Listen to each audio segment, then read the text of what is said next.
पर एक व्यक्ति जो बहुत ज्यादा गरीब था, वह रोज काम की तलाश में जाता, पर उसे कोई काम नहीं मिलता। एक बार वह काम की तलाश से घर वापस आ रहा था। रास्ते में सत्संग हो रहा था, जिसमें दान के महत्व के बारे में बताया जा रहा था।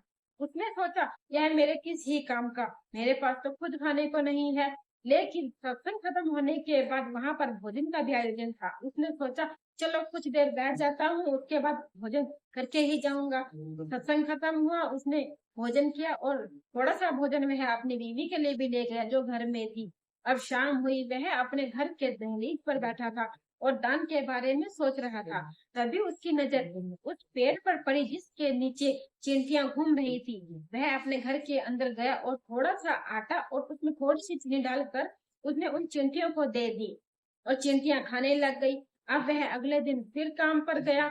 उस दिन उसे एक दुकानदार ने आधे दिन का काम दे दिया और वह शाम को अपने घर आ गया। उस दिन भी उसने चींटियों को थोड़ा सा आटा और चीनी दे दी।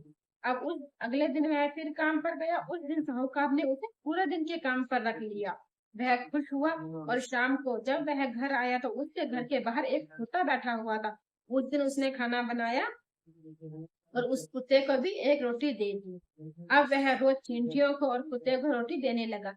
कुछ दिनों के बाद उस दुकानदार ने उस व्यक्ति को रोज के लिए अपने वहां काम पे रख लिया, क्योंकि वह व्यक्ति बहुत ही ईमानदार और मेहनती था।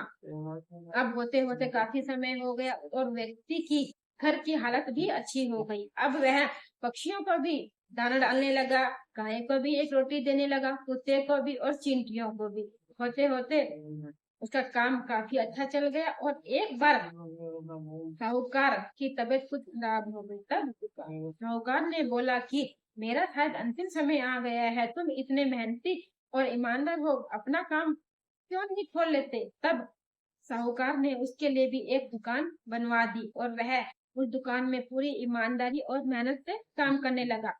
कुछ ही समय के बाद वह नामी दुकानदार बन गया। अब उसके घर में किसी चीज की कोई कमी नहीं थी।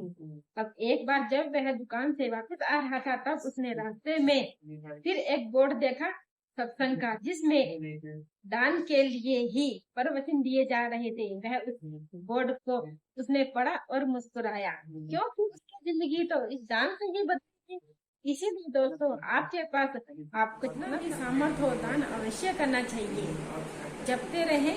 राधे राधे।